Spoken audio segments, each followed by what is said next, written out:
A recurring theme that you've seen throughout the day has been this idea of cross-channel synergy and how we can help you as marketers best take advantage of the opportunities that arise at the intersection of different channels. And two of those channels that we were really deep in are, of course, search and social.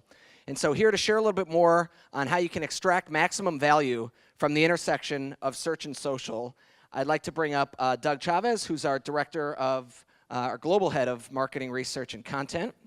Welcome, Doug. And he'll be joined by Rob Creekmore, who is on the marketing science advertising research team for Facebook and is a great partner. Thank you, Rob, for being here. Round of applause for Rob. I will turn over the clicker to you. Great, thanks, Aaron. It's great to be here in this great environment and great hearing a lot of the great success stories and collaboration. And on that point of collaboration, we have a great partnership with many partners, but one in particular that I spend a lot of time with is Facebook, and that's Rob Creekmore and the group he runs. So I'll let you introduce yourself and tell a little bit more about the group that you run at Facebook. Great. Thank you, Doug. Yeah, I mean, as Doug and Aaron mentioned, we're really fortunate to have such a strong partner in Kensho. And we have joint research really going back over a year now. First with Josh Dreller and now Doug Chavez and Chris Costello, really partnering in a number of areas to understand more about how Facebook can make search work harder, and then search can make Facebook work harder in conjunction. So a lot of cross-channel research, and we'll dive into that a little bit later, but I want to thank you guys again for the strong partnership. Great.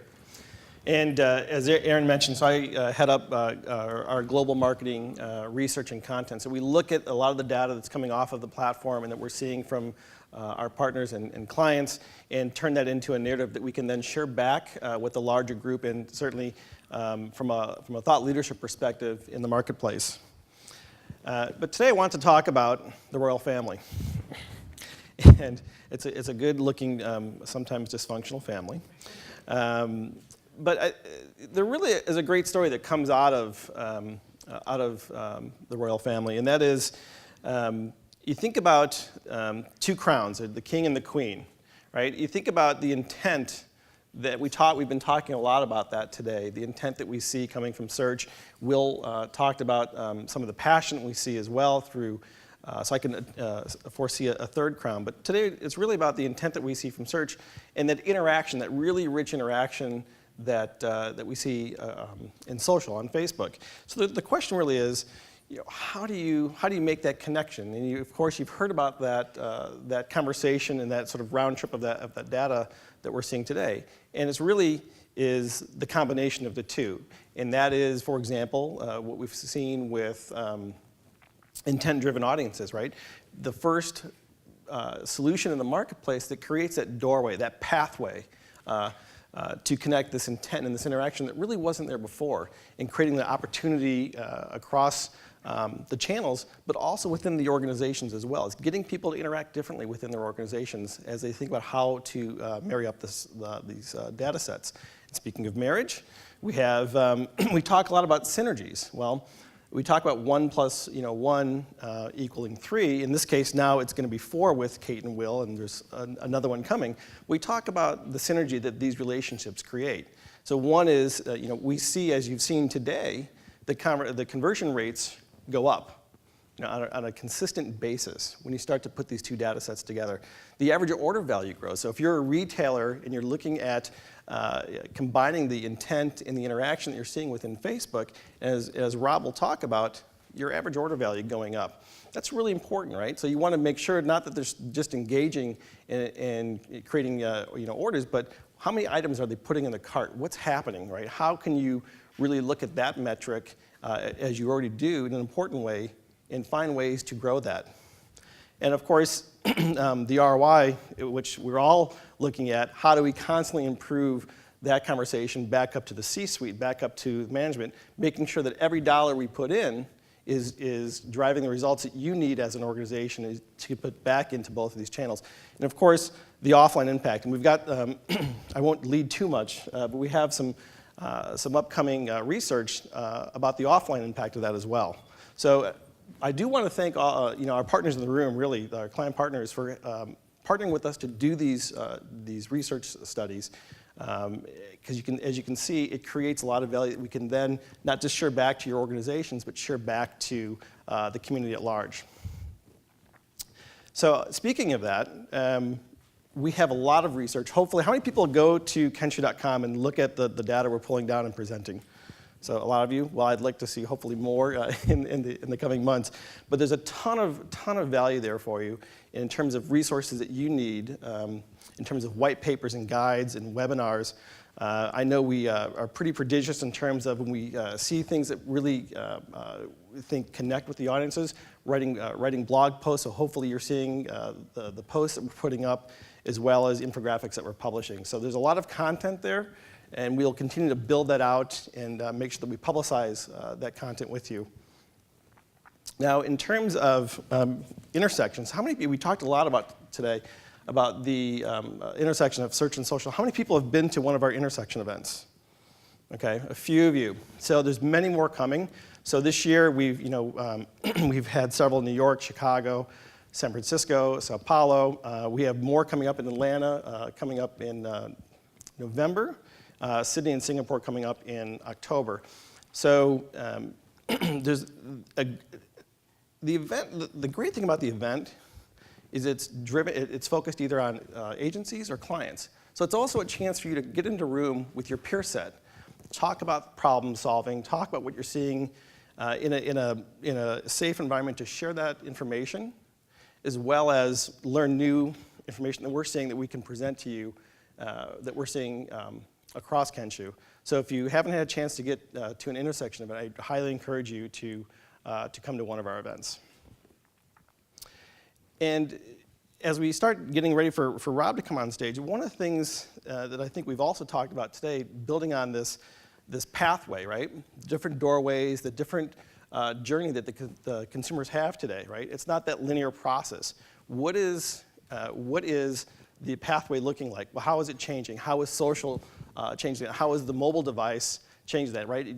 It's no longer just getting them to the store or getting them to the parking lot. It's what are they doing in the aisle? What are they doing at checkout? So we tend to look at the entire journey and figure out ways we can optimize that through looking at these interactions between search, social, things like mobile as well. So Rob is going to, I don't want to tip my hand too much to the things that Rob is going to talk about, but think about your customer's journey and where we can find these intersections and where we can find ways to have that conversation and get them to take the action that we all need them to take.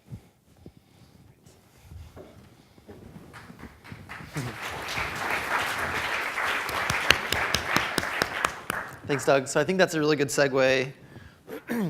Customer journey is something we care a lot about. We want to think about the people in the path as really people in their daily lives as consumers, not as cookies, not as pixels, not as data. And so I think it's important to think about, and that's something that really we try to sort of pivot towards and around in our research group at Facebook as well. And so, and this is something you've seen before, but the good news is that e-commerce sales are projected to rise significantly in the next 5 years, and a lot of that's due to search and the great work of the people in this room. But consumer behavior and consumer journey is actually changing significantly this year. So we're seeing patterns that we haven't seen before as people are shifting towards mobile. This is just a snapshot, the most recent snapshot available from the Comscore mobile metrics data, looking at time spent and where people are spending their time. And so desktop on the left, mobile on the right, Facebook is now beyond the 34-minute per day per person average on mobile alone. And so this kind of gives us a feel for like where we need to focus our efforts going forward and how we need to think about the consumer journey. I'm just going to rattle off a few stats that may help you kind of envision this as well. So we now know that over 65% of people who are in store are actively using their mobile phone while they're in store. We also know that 41% of people who begin a task on mobile switch devices to continue that same task. And that task includes researching and purchasing products. And from our internal data, we just released this about 2 weeks ago. We're seeing that for people who first interact with a mobile ad and then convert, about 32% of those people, so roughly a third, end up converting on a different device, on desktop actually, within a 28-day period. So it's really important to understand cross-device behavior and start to think about that as you're planning out your campaigns cross-channel. So if you want to actually, so we talk about search and social a lot. I like to think of it as demand generation and demand capture.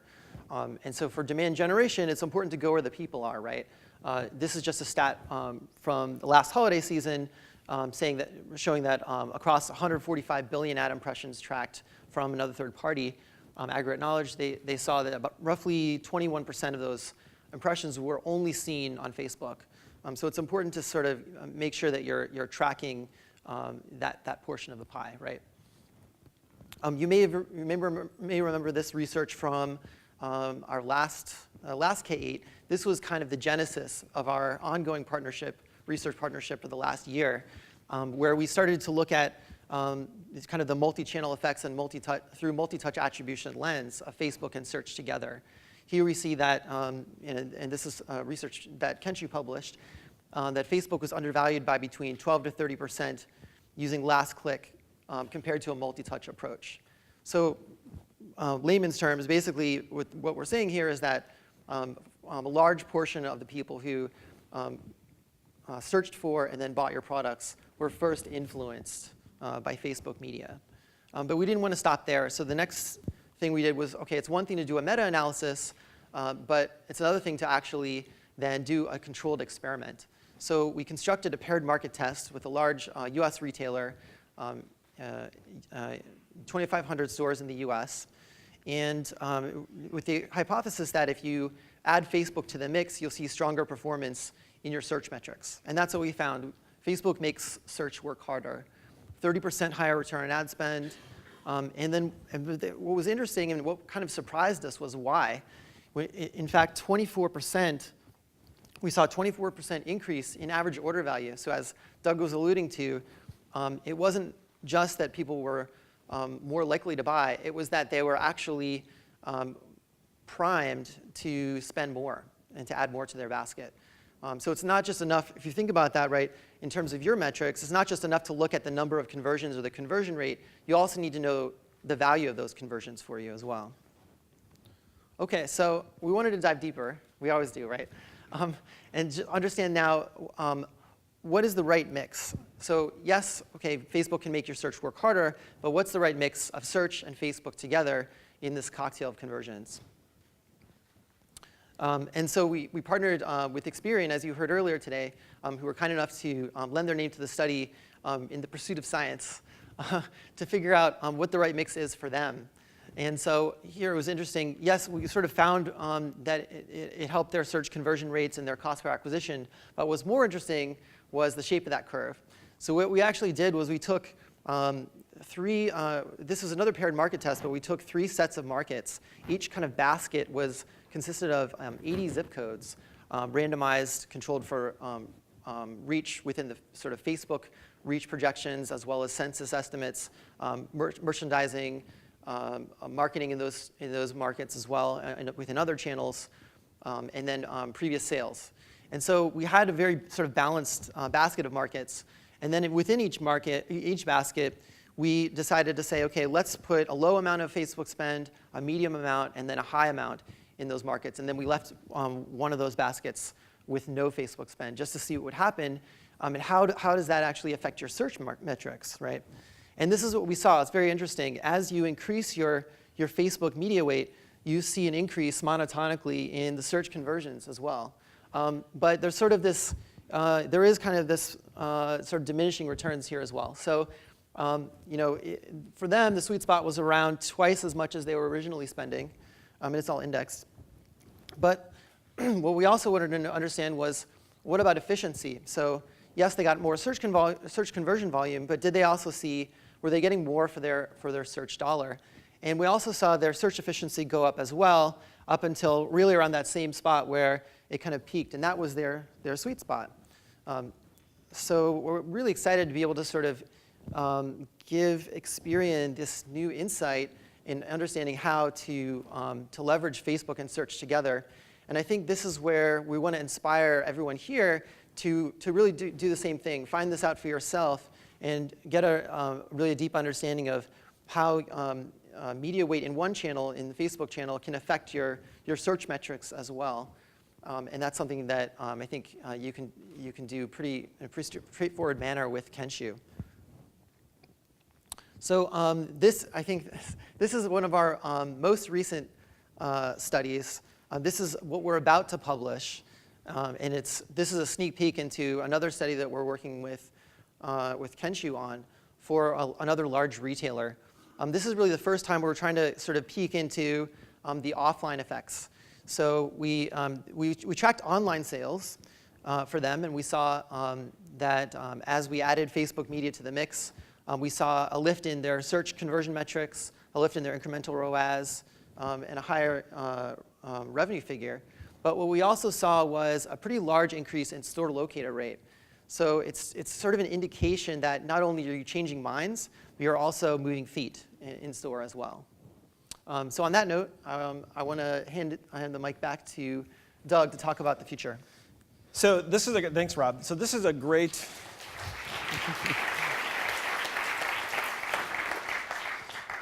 Yeah, and just adding on to that applause, it's really been great working with Rob and the team there and a number of our client partners. This is great stuff, and every time we bring this out to people, the eyebrows raise, the light bulbs go off in people's heads, and they start to think differently about how their approach is. And so that's one of the great things that this research is bringing to really everyone in this room. And so this piece is really good, and we're excited to be releasing this soon. So stay tuned. Everyone will know when we release this. But where are we going? And that's where, quite honestly, some of you, or all of you come in really, is looking at these case studies and looking at different markets that we haven't done these in yet. Latin America, I know we've got lots of conversations happening there to kick some of these off. EMEA is another place that we're looking at, APJ as well. So looking at these across the different regions, we'll be reaching out to you, as well as looking at other categories that we haven't done yet. You know, travel is one that I really want to get into, as well as automotive, and there are others. But these are just some of the top two that we really want to go after, and we'll be talking with you about that. So that's our roadmap and where we want to go over the next several months and into the new year. And this is where you come in handy. So we're at Fort Baker. It's more appropriately to talk about Uncle Sam as we talk about this in this old fort. We want you. We want you to come and participate with us and join this conversation and really help your organizations and help the marketplace understand the synergies that exist out there. So I guarantee that Rob and I will be sort of pulling at your coat strings and so forth to try and get you to work with us and to be part of this great partnership in this conversation. So thank you for your time. Thank you for your continued partnership, and we look forward to talking to you more.